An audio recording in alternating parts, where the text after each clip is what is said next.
வணக்கம். MK mushroom form மதுரையிலேருந்து நான் விக்னேஷ். ரீசென்ட்டாக சிப்பி காளான் வளர்ப்பில் வரக்கூடிய ஒரு பிரச்சனைன்னு பார்த்தீங்கன்னா, கிரீன் மோல்டு இஷ்யூ. கிரீன் மோல்டுன்றது பார்த்தீங்க அப்படின்னா, டைக்கோதெர்மா அப்படின்னு சொல்லுவாங்க. வைக்கோல்ல வரக்கூடிய ஒரு கிரீன் மோல்டுக்கு பேர் வந்து டைக்கோதெர்மா. கிரீன் மோல்டு வந்து 2 டைப் வரும். ஒண்ணு விதையில வரும், அப்படி இல்லன்னா வைக்கோல்ல வரும். ஸோ இப்போ மோஸ்ட்லி வரது பார்த்தீங்கன்னா, வைக்கோல் மூலியமா வரது தான். இது வரதுக்கான 2 ரீசன் பார்த்தீங்க ஒரே ரீசன் தான். ஈரப்பதம் அதிகமா இருந்தா வரும்.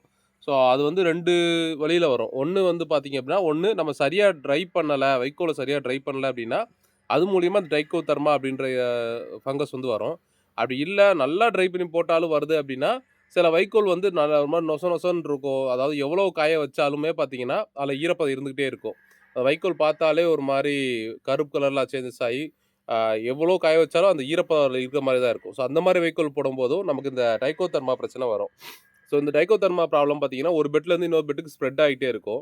ஸோ அதனால முடிஞ்ச அளவுக்கு இந்த மாரி கம்ப்ளைண்ட்ஸ் வரும்போது, அந்த பெட்ட ரிமூவ் பண்ணி வெளிய வைக்கிறது தான் பெஸ்ட்டு. அப்படி இல்ல சின்ன ஏரியால தான் இருக்கு அப்படின்னா, அந்த பர்ட்டிகுலர் ஏரியால இருக்கக்கூடிய அந்த கிரீன் மோல்ட மட்டும் ரிமூவ் பண்ணிவிட்டு, ஸோ மறுபடியும் டேப் ஒட்டி அந்த பெட்ட க்ளோஸ் பண்ணி யூஸ் பண்ணிக்கலாம்.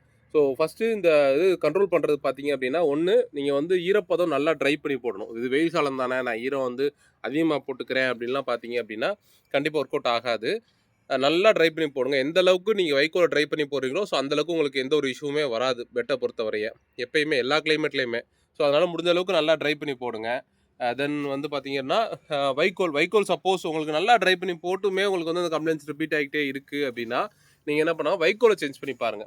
ஏதாவது ஒரு ஒரு 10 கட்டு வாங்கி மறுபடியும் வேற புதுசா வைக்கோல் வாங்கி நீங்க ட்ரை பண்ணி பாருங்க. ஸோ அதில வந்து மேபி ஒர்க் அவுட் ஆகலாம். அப்படி ஒர்க் அவுட் ஆச்சு அப்படின்னா, அது வைக்கோல் மூலியமா தான் வந்திருக்கு அப்படின்னு கண்ட்ரோல் பண்ணிக்கலாம். அப்படி இல்லாட்டினா நீங்க வந்து ட்ரை பண்ணி போடுறது தான். இந்த 2 ரீசன்னால தான் வரும். வேற ரீசன் கிடையாது. ஸோ அதனால கிரீன் மோல்டு இஷ்யூ வந்துச்சுன்னா, நீங்க ரொம்ப இதெல்லாம் யோசிக்க வேண்டாம். ஈரப்பதம் பெட்ல அதிகமா இருக்கு. அவ்வளோதான். ஸோ 2வது இன்னொரு விஷயம் இருக்கு. நீங்க வந்து பெட் உள்ள ஹேங்கிங் பண்ணதுக்கப்புறம் வாட்டர் ஸ்ப்ரே பண்ணக்கூடாது. ஒரு 12 டூ 15 நாள் வரை வாட்டர் ஸ்ப்ரே பண்ணாதீங்க. பேக்கோட கலர் டோட்டலா சேஞ்சஸ் ஆகி ஒயிட் ஆனதுக்கப்புறம், அதாவது நல்ல ஃபார்மிங் ஆனதுக்கப்புறம் வாட்டர் ஸ்ப்ரே பண்ணுங்க. ஸோ அதனால எந்த ஒரு இஷ்யூ இல்ல. ஸோ அந்த மாரி ஆனதுக்கப்புறம் தான் வாட்டர் ஸ்ப்ரே பண்ணணும். அதுக்கு முன்னாடி ஸ்ப்ரே பண்ணாலும் இந்த கிரீன் மோல்டு இஷ்யூ வர சான்சஸ் இருக்கு. அந்த கிரீன் மோல்டு அப்படின்றது ஈரப்பதம் அதிகமாக இருக்க இடத்துல வரக்கூடிய ஒரு ஃபங்கஸ். அவ்வளோதான். ஸோ இத மட்டும் நீங்க ப்ராப்பரா பண்ணீங்கன்னா, அந்த கிரீன் மோல்டு இஷ்யூ வராம பார்த்துக்கலாம். ஸோ வந்தாலுமே பார்த்தீங்கன்னா, அத ரிமூவ் பண்ணிருங்க.